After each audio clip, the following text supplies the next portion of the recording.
નમસ્કાર મિત્રો, શું તમે ક્યારેય કેળા ઉપર ઈનો પાવડર નાખ્યો છે?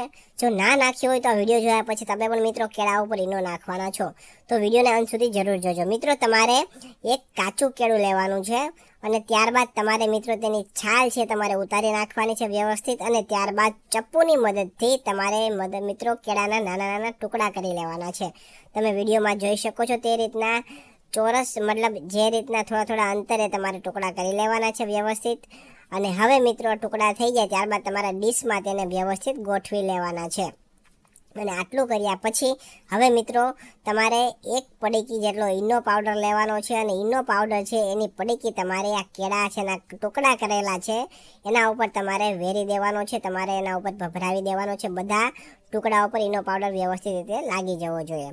આટલું કર્યા પછી તમારે હવે મિત્રો તેની ઉપર તમારે 1 ચમચી જેટલી હળદર લેવાની છે, અને બધા ટુકડા ઉપર તમારે હળદર છે એ વ્યવસ્થિત તમારે નાખવાની છે, જેથી કરીને બધા ટુકડા ઉપર વ્યવસ્થિત હળદર અને જે આપણે ઈનો પાવડર છે બરોબર લાગી જાય. અને હવે આટલું થઈ જાય પછી તમારે મિત્રો ઘરે જે ખાવાના સોડા હોય, બેકિંગ સોડા, એ તમારે લેવાના છે, અને વ્યવસ્થિત તમારે ફરીથી બરફ આ જે કેળાના ટુકડા છે તેના ઉપર તમારે બેકિંગ સોડા લગાવી દેવાના છે. અને હવે છેલ્લે તમારે તેના ઉપર મીઠું ઉમેરવાનું છે વ્યવસ્થિત. 1 ચમચી જેટલું મીઠું લઈને બધા ટુકડા ઉપર મીઠું પડે તેમ તમારે ઉમેરી દેવાનું છે. અને છેલ્લે મિત્રો આ બધી વસ્તુ તમારે નખાઈ જાય ત્યારબાદ હવે તમારે એના ઉપર થોડું થોડું વિનેગર તમારે નાખવાનું છે.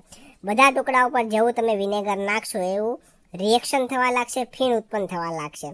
તમે વિડીયોમાં જોઈ શકો છો તે રીતના રિએક્શન શરૂ થઈ જશે.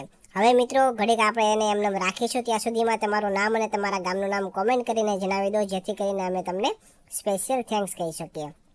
તો લાસ્ટ વિડીયોનો સ્પેશિયલ થેન્ક્સ કિશનભાઈ મેમોરિયાને ભાવનગરથી, શંકરભાઈ દામોરને રાજસ્થાનથી, દગા માલીને નવસારીથી, આદિત્ય બારડને કોડીનારથી, કુલદીપભાઈ બારોટને પાટણથી, આંદુ પટેલને અમદાવાદથી, સતીશભાઈ વસાવાને કબીઠાથી, હરેશભાઈ શાહને મુંબઈથી, રાફિક શેખને લુણાવાડાથી, અને સુરેશભાઈ પ્રજાપતિને ગાંધીનગરથી જાય છે.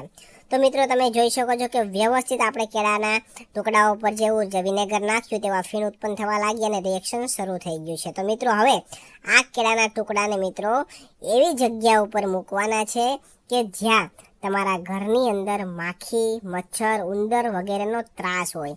એટલે કે એક એક ટુકડો છે તમારે મિત્રો લઈને તમારા રૂમ, રસોડા, હોલ અથવા એવી કોઈ જગ્યા હોય કે જ્યાં માખી, મચ્છર, જીવજંતુ, ઉંદરનો ત્રાસ હોય એવી જગ્યાએ તમારે આ ટુકડો મૂકી દેવાનો છે, જેથી કરીને આ ટુકડાને કારણે આ બધા જીવજંતુ, ઉંદર છે ભાગી જવાના છે. તમારું ઘર એકદમ ચોખ્ખું, સ્વચ્છ બની જવાનું છે. વધારાના જીવજંતુ બધા દૂર થઈ જશે. તો એકવાર તમે ઘરે અવશ્ય ટ્રાય કરજો. જો તમને અમારો આ વિડીયો પસંદ આવ્યો હોય તો વિડીયોને લાઇક કરજો, શેર કરજો, અને આવા જ નવા વિડીયો જોવા માટે અમારા ફેસબુક પેજને ફોલો કરી દેજો, અને યુટ્યુબ ચેનલને પણ સબસ્ક્રાઈબ કરી દેજો. ધન્યવાદ.